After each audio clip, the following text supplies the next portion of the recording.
My name is Emily Carter. I'm 34 years old. I live in a small apartment 10 minutes from the house I grew up in Crestwood, Ohio. I run a quiet bookkeeping business on Main Street, 3 part-time employees, 41 clients, and a coffee maker older than my career. People trust me with their numbers because I don't flinch. I stay calm. I stay exact. I write in pencil because ink feels too final. 6 years ago, my father died of a heart attack in the parking lot of the hardware store. He was 57, holding a bag of deck screws. He was the axle of our family. When an axle breaks, someone has to crawl under the wagon and hold it up. That someone was me. I became the one who kept things running. My grandmother Ruth's medication schedule lived in my phone. My mother's furnace guy had my number, not hers. Every tax return in the family crossed my desk in April, free of charge. And on a shelf in my office between client files sat a green 3-ring binder that nobody in my family had ever seen. I added to it quietly, year after year, the way you tend a grave. 6 years of my life lived inside that binder. You would have liked my family if you only saw them from the street. My mom, Carol, 61, could make a folding table look like a magazine spread. She ran every holiday like a stage director, who sat where, who carried what, whose news got announced when. My sister Brooke is 37, works part-time at the bank, married to Josh, a warehouse manager with a good laugh. Their daughter Ava is 12, all elbows and questions, and the only person at those dinners who ever asked how my week was.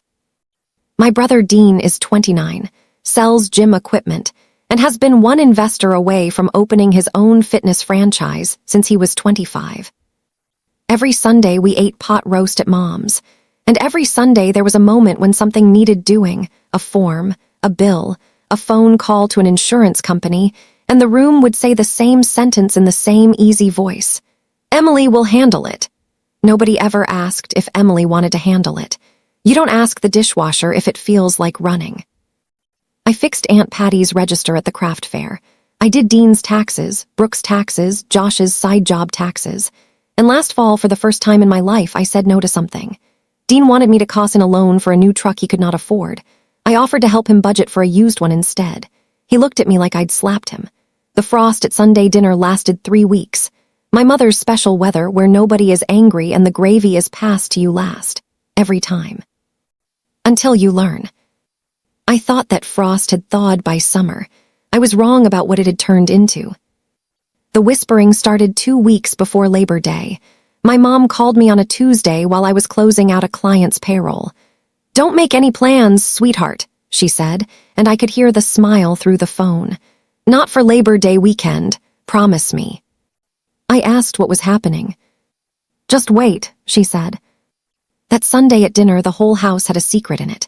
Brooke and Mom went quiet in the kitchen when I came in for the salad bowl, the way a radio cuts out under a bridge. Dean grinned at his plate like a kid holding a firecracker. At one point, Ava bounced up to me and said, "Aunt Emily, did you know that we're—" And Brooke's hand landed on her shoulder and steered her toward the dessert table so fast the child's ponytail swung. I told myself it was a surprise for me. I know how that sounds now, but you have to understand what those 2 weeks felt like from the inside. I had spent 6 years being the person who plans things for other people. Nobody had planned anything for me since my 28th birthday, when my dad grilled burgers in the rain and made everyone stand under the awning and sing. So when my family started whispering and smiling and telling me to keep my calendar empty, some closed-up room in my chest opened a window. Maybe a party, maybe a trip, maybe just a cake and my name on it. I audit other people's stories for a living. I can find the hole in a budget from across the room. But even a bookkeeper can misread a number when she wants the total to be true. I want to be clear about something because it matters later. I did not walk into this blind. I asked twice. The first time I asked Mom straight out if the family was doing the cottage for Labor Day, because if so, I needed to shuffle 2 client deadlines and book the time off from my own business.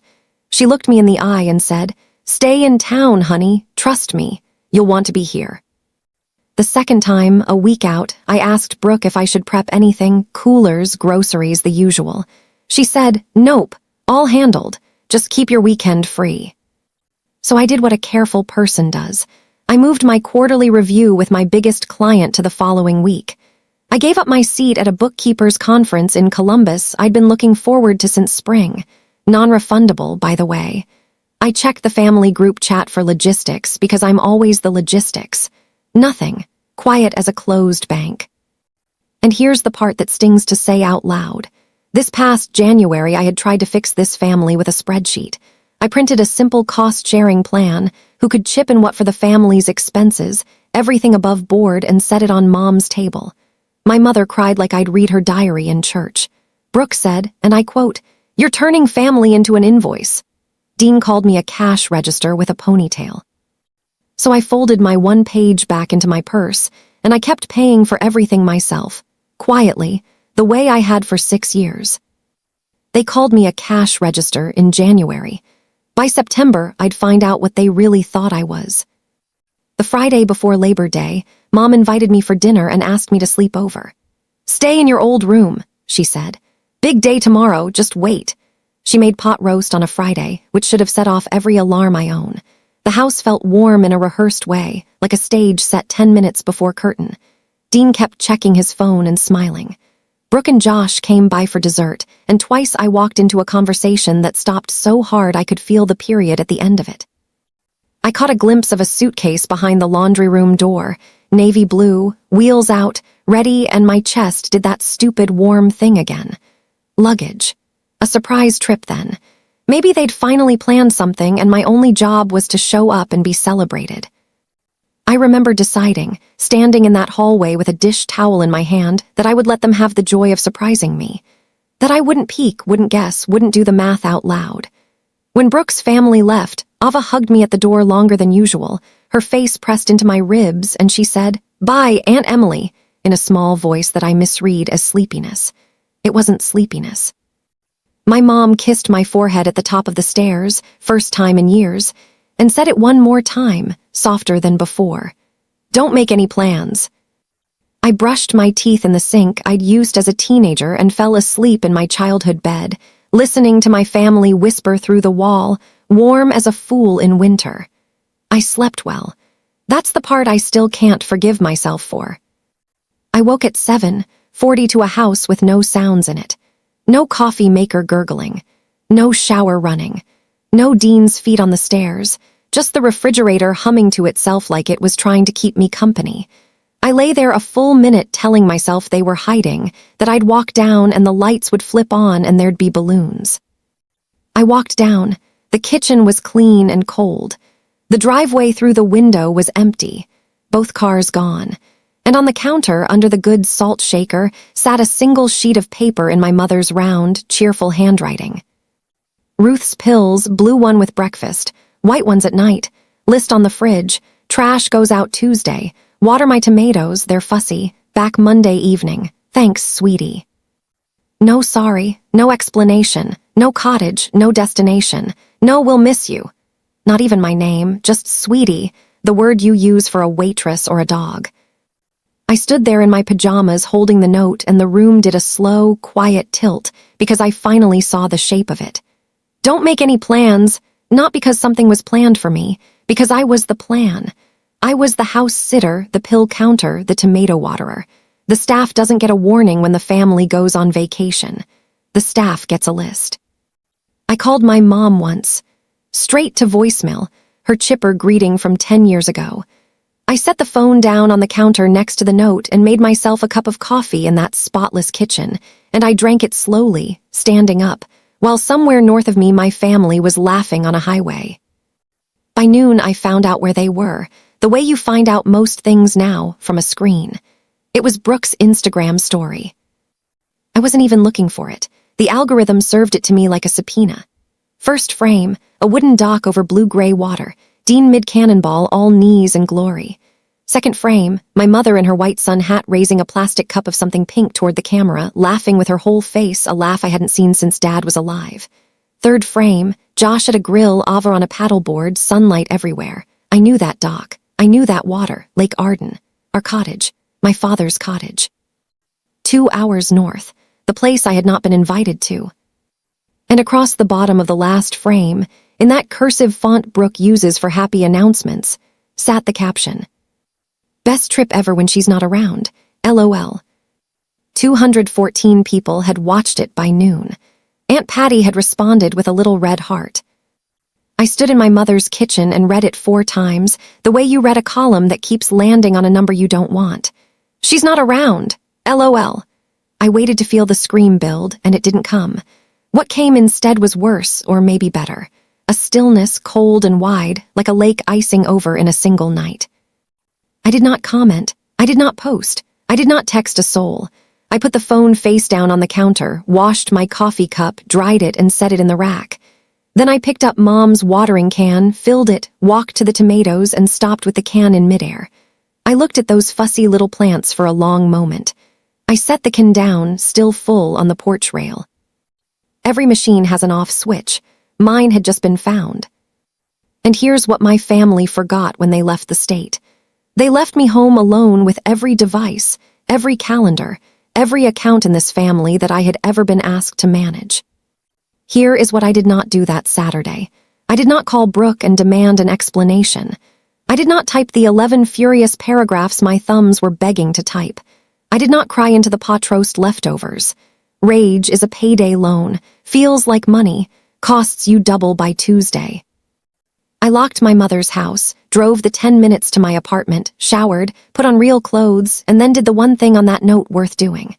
I picked up my grandmother's pills and drove to Ruth's little brick house on Cedar Street. Because here, who else woke up that morning without a family? An 83-year-old woman with a bad hip and a sharper mind than all of us combined. They'd left her behind, too. Too much trouble, apparently. Ruth opened the door in her good cardigan, looked at my face for exactly 1 second, and said, "Well, you'd better come in and crack some eggs." So the 2 people who got scratched off the guest list ate scrambled eggs and toast at her kitchen table, off the plates with the blue windmills, and neither of us said the word cottage for a full hour. There was a kind of peace in it, sitting with the only person in my family who had never once handed me a list. My grandmother Ruth taught 3rd grade for 31 years, which means she can smell a lie before it finishes getting dressed.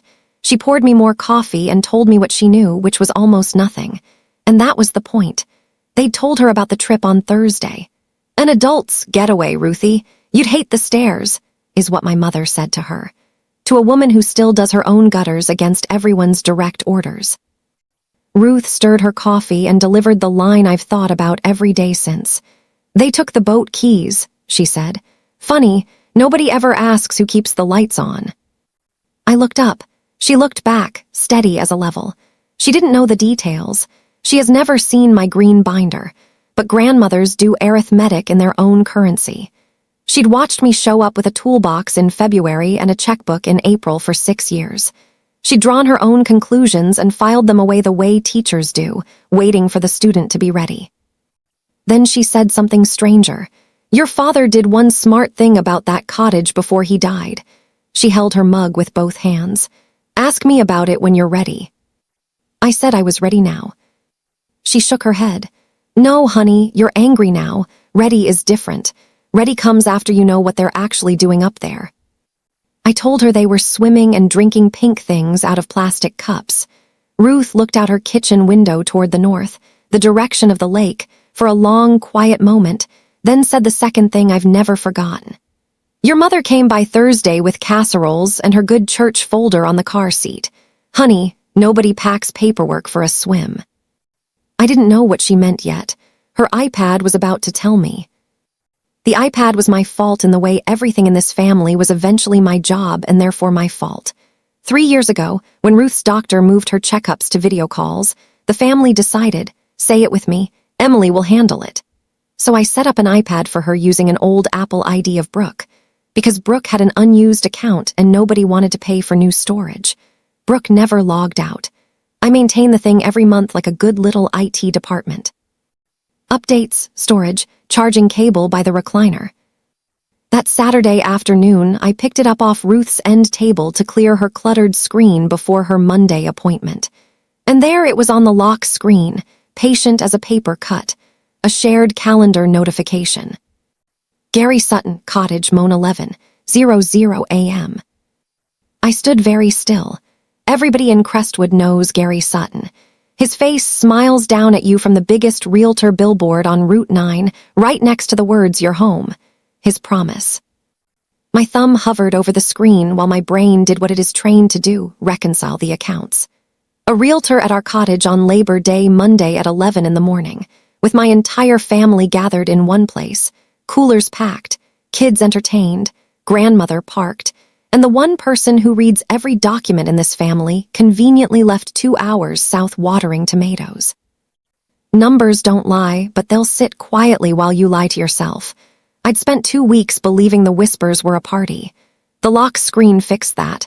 My family didn't take a vacation. They took a meeting. And whatever that meeting was about, they had needed me specifically, surgically me, not to be in the room for it.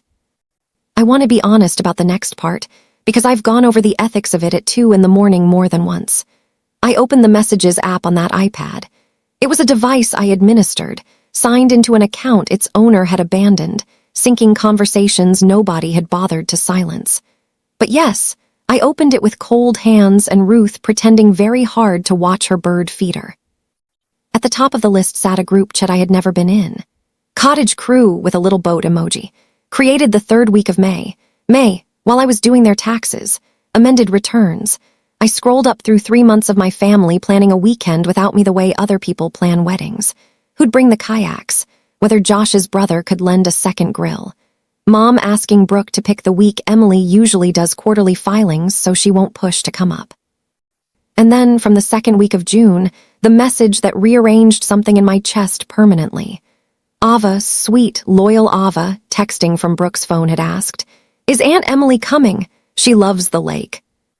And my mother's reply, time-stamped 9:41 on a Tuesday morning, sitting there in a gray bubble like it was nothing. "Not this one, honey. She'll do the math out loud." That was it. That was my crime, stated plainly by my own mother in writing. Not that I was cruel or boring or difficult, that I would do the math out loud in front of everyone. I read it maybe 10 times, and somewhere around the 6th, the hurt did a strange thing. It turned professional. "All right, Mom," I remember thinking with a calm that frightened me a little. What math were you so afraid I'd do?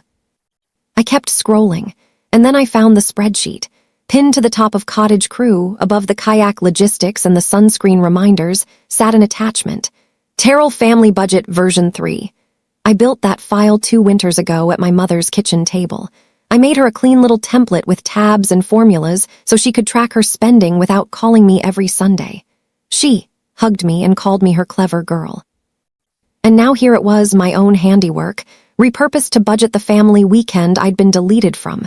Gas money split 4 ways, grocery list, a line item that said GS Lunch Carol, GS, Gary Sutton. They were buying the realtor a sandwich with my spreadsheet. But the file was just the appetizer. The chat spelled out the rest in cheerful little bubbles. Sunday night after the kids went to bed, family meeting. Everyone on the same page before Gary comes. Monday at 11, Gary Sutton walks the property. The words listing price appeared. The words before the fall market cools appeared. Dean in July. Deposit deadline is the Friday after Labor Day. Franchise rep confirmed. 60 grand holds my territory. My mother in August. The cottage does nothing but cost money. Your father would want it working for this family. And then from Mom, the last brick in the wall, posted 10 days before they left. Don't tell Emily till it's done. You know how she gets. You know how she gets. I sat in my grandmother's recliner with that iPad warm on my knees and understood the whole architecture at once, the way a column of numbers suddenly foots. They weren't just spending a weekend without me. They were voting on my father's cottage, selling the last thing he ever built with his hands. And I wasn't on the ballot. I was on the chore list. I drove back to my apartment as the light went long and gold. And I didn't turn on the television, and I didn't pour a glass of wine. I went to the shelf in my home office between 2 client boxes, and I took down the green binder. I set it on my kitchen table the way you set down something breakable, and I opened it to the first page, and for the first time in 6 years, I read it start to finish as a stranger would. Property taxes on the Lake Arden cottage, $3,900 a year, 6 years running, paid by me. Receipts filed by quarter. Homeowner's insurance, $1,650 a year, auto pay from my business account, my name on every statement. The September the septic system failed, $7,200, and me on the phone with the contractor at 6 in the morning between client calls. The roof after the ice storm, $4,800. The dock Dean cannonballs off of, $2,300 to rebuild the pilings. The furnace, $3,100. Winterizing, plowing the lane, the plumber, the chimney man, another $10,700, nickel by nickel, autumn by autumn. At the bottom of the last page, in my own pencil, sat the total I had never once said out loud, $61,400. The cottage does nothing but cost money, my mother had written. She was almost right. It cost money. It just never cost her any. I sat there with my palm flat on those pages, and I heard her voice from 2 weeks of phone calls, sweet as pie filling. Don't make any plans. I looked at 6 years of my quiet, invisible, unthanked competence lying open on a kitchen table, and I made one. But a plan needs its paperwork, and mine was missing one document. So the next morning I went back to my grandmother. Sunday morning. Ruth had coffee waiting because grandmothers keep their own calendars. I sat down and said, "I'm ready now." And she nodded like I'd finally turned in my homework and told me about the smart thing. 8 years ago, 2 years before he died, my dad had a warning: chest pains on a ladder, an ambulance, a stent, and a week of lying in a hospital bed doing what men like him never do, thinking about after. When he came home, he refinanced the cottage to fix the foundation. And on a gray Thursday that October, he drove to the title office in Harlan Falls and had the deed redone. Joint ownership. His name and mine. Ruth went with him. She signed the visitor log. She remembers he wore his funeral tie because it was the only one ironed. He said the cottage should belong to someone who shows up. She told me, hands around her mug, he said, and I'm quoting your father now, someone who shows up should hold the keys. I knew, of course. I'd signed the papers myself at 26, half listening, embarrassed by the fuss, assuming it was estate housekeeping that would matter someday in some distant gray-haired future. He meant to tell the family when the moment was right. 22 months later, he was gone in a parking lot, and there had been no moment. And I had folded my ownership away with my grief, and never once said it out loud, because saying it while Mom wept over his recliner would have looked like a land grab, and I was too busy becoming the family's load-bearing wall to read my own blueprints. So here is where my story stood that Sunday morning. My family was 2 hours north planning to vote on a cottage they didn't fully own. I stood up to leave with my whole spine full of purpose, and Ruth said, "Sit down. There's a second half." So I sat, and my grandmother told me about my mother, the part of her story that never gets told at Sunday dinner. Carol was 23 when her own mother's health failed. There were 3 sisters, and 2 of them had the good sense to live far away. So for 7 years, my mother spooned soup, changed sheets, managed pills, and missed the decade where a life gets built. Her sisters sent Christmas cards from Florida with beach photos and glitter. Nobody paid her. Nobody asked her. The one time she raised the subject of help, her mother reportedly stared at her and said she didn't know daughters had started charging. Her mother thought that's what daughters were for too, Ruth said, and let that sentence sit between us on the tablecloth like a stone she'd been carrying in her apron for 40 years. I asked why she was telling me this. Was I supposed to forgive it? Ruth snorted. "Forgiveness is your business, I'm just showing you the river." She leaned forward.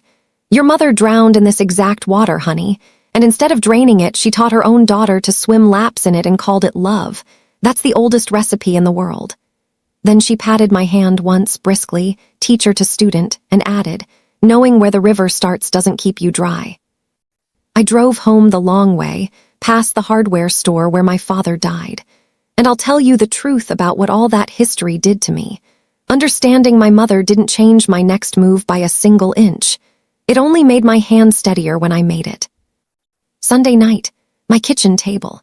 The binder closed at my left elbow, a mug of tea going cold at my right, and my laptop open in the middle like an altar. 2 hours north, if the group chat's agenda held, my family was putting the kids to bed early and gathering on the screen porch for their family meeting. Everyone on the same page before Gary comes. Every phone in that cottage had my number in it. Any one of them could have called me at any moment in the last 3 months. I checked out of professional habit. My last text from my mother was 11 days old. It said, "Don't forget Ruth has a dentist appointment." So no, I did not text my family. I have never once texted them about any of this, and I never will. And if that sounds cold to you, I understand. But read the note on that counter again and tell me which of us went cold first. Instead, at 9:12 p.m., I wrote an email to the office of Gary Sutton Realty. It was 3 lines long, and I have written grocery lists with more emotion. Line 1. I am a joint owner of record of the property at 14 Arden Shore Lane, parcel number attached. Line 2. The property is not for sale and no listing agreement will be signed by me. Line 3. I'd suggest his office verify the title before Monday's 11:00 appointment. And I thanked him for his time because manners are free. I copied myself. I hit send at 9:12 p.m., and the whoosh sound was the loudest thing that had happened in my apartment all weekend. The invisible daughter died right there at a clean kitchen table between one email and a cup of cold tea. I rinsed the mug. I went to bed, and I slept like a ledger that finally balanced. Labor Day morning, I did something radical. I lived my own life. I picked up Ruth at 8:30 and we went to the farmer's market on the square, where she haggled over late summer peaches like it was a contact sport and introduced me to 3 separate women as my granddaughter, the one with the business. We bought too much corn. We got coffee from the truck with the striped awning and sat on the bench outside the library. And my grandmother, who knew exactly what I'd sent at 9:12 the night before because I'd told her over the peaches, never once asked me if I was sure. That's what being believed in feels like if you've forgotten. Meanwhile, 2 hours north, I could see the morning as clearly as if I'd catered it. Mom would be wiping down the counters her guests never noticed, setting out the lemon bars she makes for company, angling the good chairs toward the water. Dean would be packing the dock in his lucky polo, rehearsing franchise numbers he'd never once run past the family bookkeeper. Brooke would be arranging the porch for maximum listing photo potential. And a man with a billboard smile would be loading a folder into his car, whistling, with no idea that an email was sitting in his office inbox like a mousetrap in a bread box. At 10:58 on that library bench, I checked the time, turned my ringer off, and set my phone face down on my knee. Ruth watched me do it and bit into a peach. At 11:04, the screen lit up for the first time. I watched it glow through the back of the case, patient as a lighthouse. I didn't touch it. Here is the anatomy of a family emergency, as observed from a library bench in the sunshine. 11:04 Mom. 11:06 Mom. 11:10 Dean. Then Dean. Then Dean again, 3 times in 4 minutes like a man kicking a vending machine. 11:20 Brooke. 11:21 a voicemail. 11:40 Josh. Josh, who has never called me in his life. A man so allergic to the phone he texts thumbs up to voicemails. By noon, the screen looked like a slot machine that wouldn't stop paying out. I drove Ruth home. I made her lunch. I fixed the sticky hinge on her screen door because Labor Day is for labor. The only messages I opened all afternoon were from the one number I'll always answer.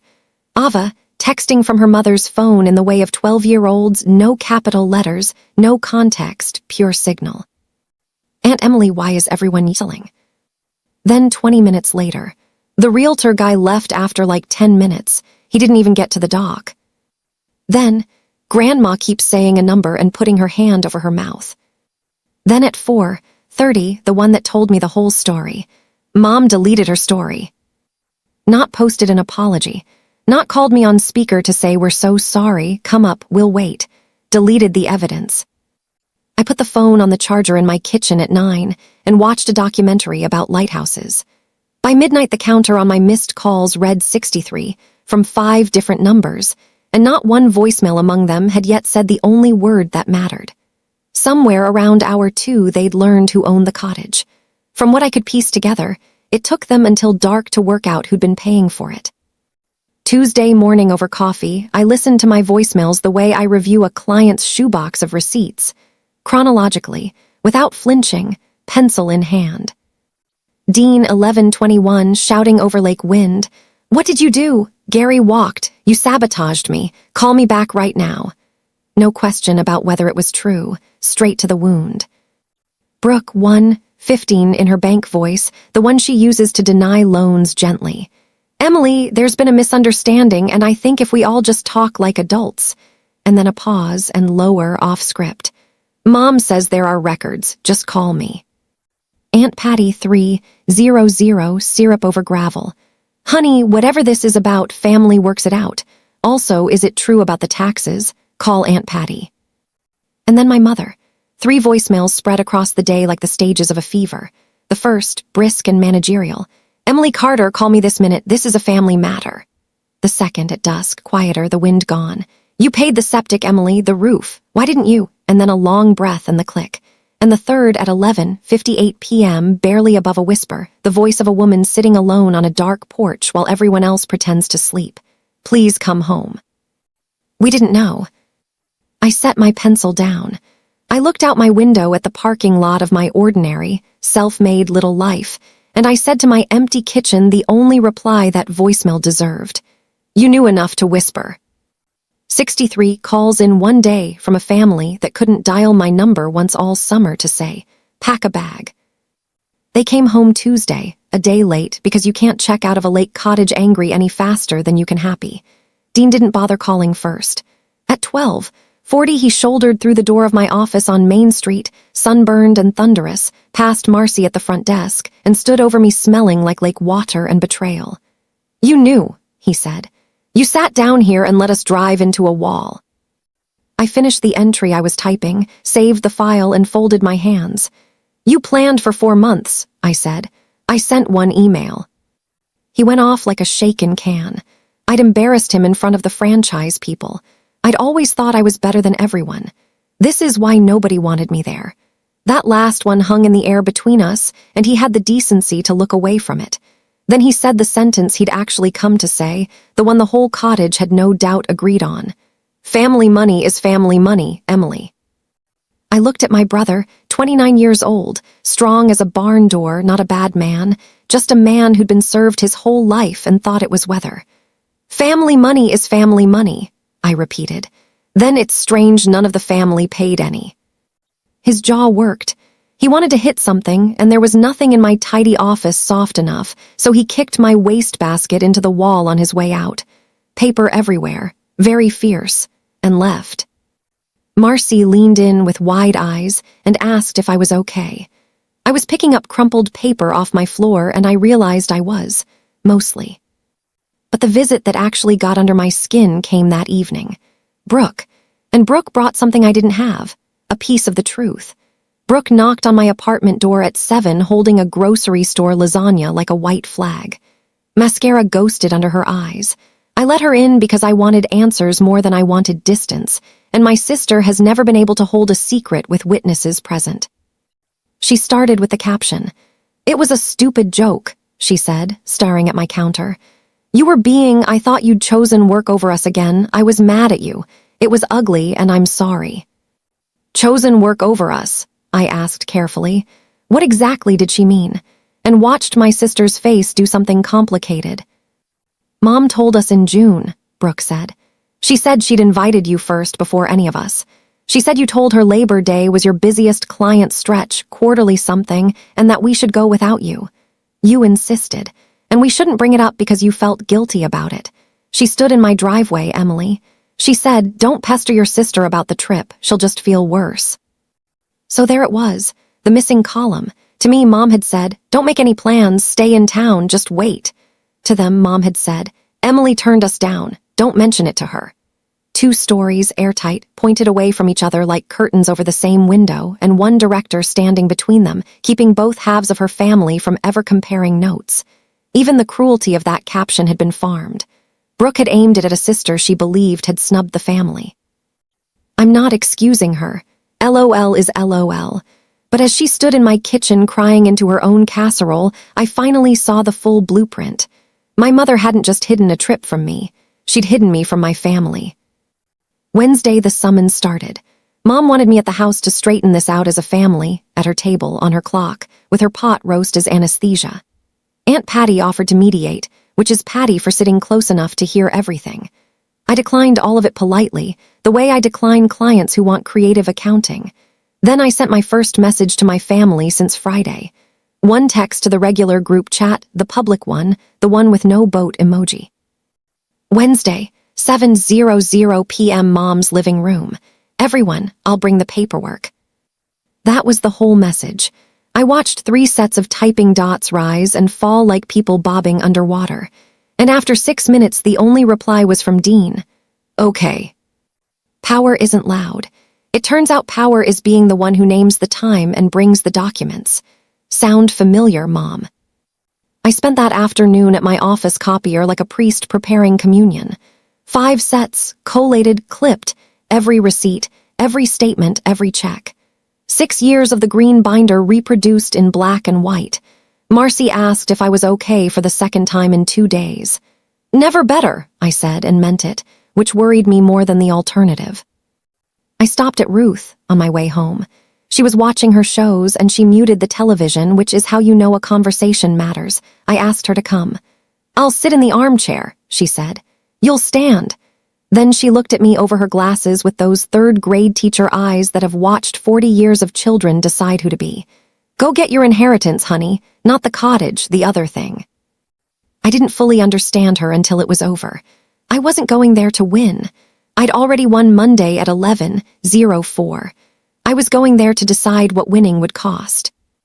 I got to my mother's house at 7 exactly, because punctuality is a language and I wanted mine formal. The living room was staged, of course. My mother has never once hosted an ambush without refreshments. Lemon bars on the good plate, coffee in the carafe. Lamps turned to their forgiving settings. Dad looked down at us from the mantel, holding a walleye and a smile from 20 summers ago. Dean stood by the window with his arms crossed, jaw set, deadline 2 days away and dying. Brooke and Josh shared the love seat like people at a deposition. Aunt Patty had been disinvited. I'd made that a condition, and her absence had its own weight, like a muted trumpet. Ruth took the armchair by the lamp, hands folded on her cane, magnificent. And my mother sat on the edge of the sofa in her church cardigan, hair done, face composed. A woman prepared to manage her way through one more family weather event. Ava was supposed to be upstairs. I saw her anyway, through the balusters at the top of the staircase, chin on her knees, and I did not tell on her, because some educations you don't interrupt. Emily, my mother began, in the voice she uses to return soup at restaurants. Before anything else, I want you to know how much we... I raised one hand gently, and the sentence died of natural causes. I crossed the carpet I'd learned to crawl on, and I set the green binder down on the coffee table between the lemon bars and the coasters, square to the table's edge, the way I'd rehearsed without admitting I was rehearsing. The room looked at it the way you'd look at a strange dog. My name is on the deed, I said, but that's not the part you don't know yet. My mother said my name the way you'd handle glass. I opened the binder. I stayed standing, and I turned pages, and I did what I do better than anyone in that room. I read the record into evidence. Property taxes, Lake Arden Cottage, $3,900 a year. Here's 6 years of county receipts. Note the name on everyone. I laid the page flat and turned it toward them. Homeowner's insurance, $1,650 a year, auto-paid from Carter Bookkeeping. That's my business, which means that's my name again. Paid. September, 4 years ago, the septic failure. You all remember the smell. You joked about it at Thanksgiving. $7,200. Here's the contractor's invoice, and here. Who signed it at 6 in the morning? Page, the roof after the ice storm, $4,800. The dock you cannonballed off Saturday, Dean. I rebuilt the pilings under your feet 2 summers ago. $2,300. The furnace, $3,100. Plowing, winterizing, the chimney. The plumber. Page. Nobody touched a lemon bar. Josh was the first to stop meeting my eyes, and Josh had the least to be ashamed of, which tells you something about shame and how it books itself to the wrong accounts. I turned to the last sheet, the one with 6 years of pencil arithmetic in the margin, and I said the number out loud in that living room for the first time anywhere. $61,400. Then I set a clipped photocopy of the entire binder in front of each of them, Mom, Dean, Brooke, and Josh, and one for the armchair, because Ruth had earned a program. Mom was right about one thing, I said, and I looked at her, and my voice stayed level, and hers was nowhere to be found. I do the math out loud. The clock over the kitchen doorway ticked. Somewhere upstairs a stair creaked and went still. My mother rose off the sofa cushion, and I braced for the denial, the reframe, the managed whether I'd been forecast my whole life. That is not what came out of her. What came out of my mother was the truth, and it came out the way water comes through a failed foundation, first a seam, then all at once.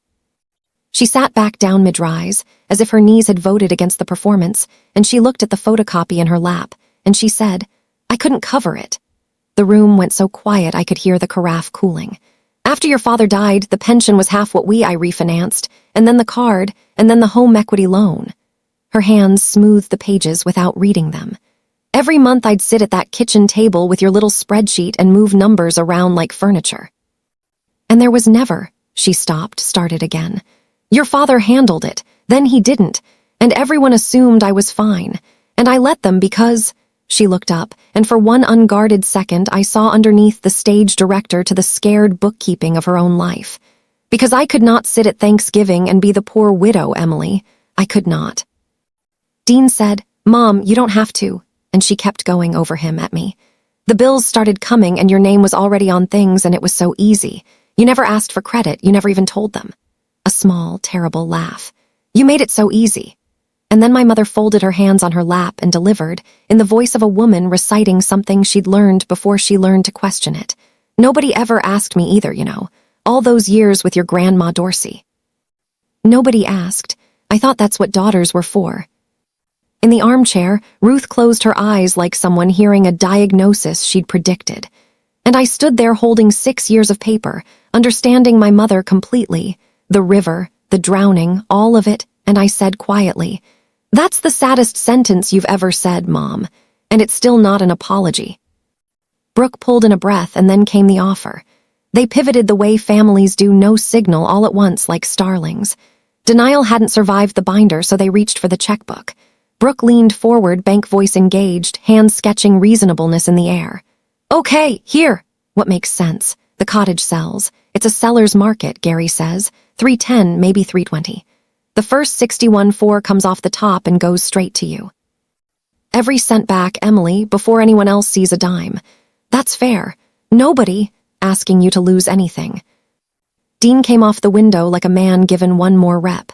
60 for the deposit holds my territory till Friday. Emily, Friday. This franchise runs 8% margins in towns half this size. I'll have Mom paid back in 3 years, you in 2. It's not spending, it's seeding. Dad would get that. Dad built things. He was packing now, pitching to the room, to the mantel, to the walleye. And then my mother did the thing I'd been braced for since Monday, the thing she does best in all the world. She crossed the carpet, sat beside me on the arm of the sofa, and took my hand in both of hers, warm and dry and certain. And she made her offer. Not money, the other currency.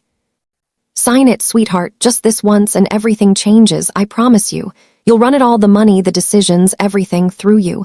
Out in the open, the way it should have been every trip, every holiday. You're the first call I make. First, Emily, not the note on the counter, never again. She squeezed my hand. You'll be the head of this family, you practically already are, all you have to do is sign. And there it was, gift-wrapped and glowing. Everything I had wanted since I was 28 years old, offered at last, sincerely, in front of witnesses. Every price tag in that room was face-up now, including mine. They were offering me the family I'd been paying for all along. All I had to do was keep paying. I looked down at my mother's hands wrapped around mine, and I understood at last and all the way what I was being offered. A promotion. Head of family. Chief of staff to my own life. Senior vice president of other people's emergencies, with a corner office in the house where they whisper when I walk in. 10 days ago I would have signed. That's the part that scares me still. How close 10 days is. I slid my hand out from between my mother. Gently, the way you take your hand back from a sleeping child, and I stood up straight, and I kept my voice at the exact register I used to tell a client their business is insolvent, low, kind, and immovable. The cottage is not for sale, I said. Not this fall, not to fund a deposit, not to keep anyone from looking poor at Thanksgiving. Dad put 2 names on that deed and both of them are staying on it. It stays open to this whole family. Ava learns to dive off that dock next summer. That doesn't change. What changes is this? I picked up the binder and closed it. The invisible payments end on the 30th. Taxes, insurance, repairs. From now on, the cottage runs on a written agreement. Everyone's share on paper, mine included. I'll draft it for free. It's the last free thing I'm doing. I turned to Dean. The answer on the 60,000 is no, not out of spite. A dream you can't fund without selling your father's dock isn't a dream yet. It's a bill. When you've got a real plan, I'll go over every number with you at my desk in daylight. And then to my mother, because she was still looking up at me from the arm of the sofa with the deal dying in her eyes. I don't want to run this family, Mom. I never did. I wanted to be in it. There's a difference. And it took me $61,000 to learn it. I'll teach anyone in this room the binder. I'll carry no one. I'm your daughter. I was never your staff. Behind me, Dean kicked the leg of the coffee table so hard the carafe jumped. Then it's gone, Dean said, too loud for the room. The territory, the franchise, Friday, it's gone, and that's on you. He pointed at me the way you point at a car wreck. You know what you are. You're the reason this family is over. Dad's probably. And he stopped himself there at the edge of the one sentence none of us ever finish and grabbed his jacket instead. The door didn't slam so much as detonate. The pictures on the wall did a little shiver, and the deadline died right there in the echo. And my mother, this is the bill. This is what it cost. Write it down. My mother looked at the door and looked at me and went after neither of us. She sat on the arm of the sofa with her hands in her lap and chose silence one more time, the way she'd chosen it all summer. That was my payment in full, and I felt it clear the account. Brooke stood, collected Josh with a glance, and said, "I'll call you," in a voice that meant someday, maybe thinner. Then small feet on the stairs. Ava in her sleep shirt passed her mother's outstretched hand straight across the carpet to me, arms around my ribs fierce as a seatbelt. She tipped her chin up and whispered, "Great Truth said you'd stand up. She told me to watch." I looked over her head at Ruth, who was examining the ceiling with the innocence of a career educator. I hugged my niece, said good night to the room in general, and walked out the front door of the house I grew up in, lighter and poorer than I had ever been in my life, both at once, having just traded the family I'd been buying for the person I'd been burying. The September night smelled like cut grass and rain coming. Grief and relief can ride in the same breath. I know, because I drove home on one. I'd love to tell you the phone rang the next morning full of apologies. It didn't work that way, because it never does. Dean went silent. No calls, no Sunday dinners. A mutual friend reported he'd picked up extra shifts and told people his sister chose a shack over her own brother. The franchise territory went to a man in Dayton. Brooke texted on holidays, polite as a greeting card, and once in November sent 3 photos of Ava's science fair with no caption, which from Brooke is practically a sonnet. Aunt Patty changed sides 4 times, depending on her audience. The town talked, then found newer weather. And then, on a gray Tuesday in October, the bell over my office door rang and my mother walked in. No lasagna. No speech, holding a plastic grocery bag full of unopened envelopes. She stood at the counter like a first-time client and said, "Teach me the binder." So I did. We started with how to read a tax bill. She cried once quietly over the home equity statement, and I handed her the tissues and a highlighter in that order, because love in my family was finally learning to speak accounting. She took a part-time job at the fabric store on the square, her choice, not mine. And in December, she put a check for $200 on my counter, the first of a payment plan she invented herself.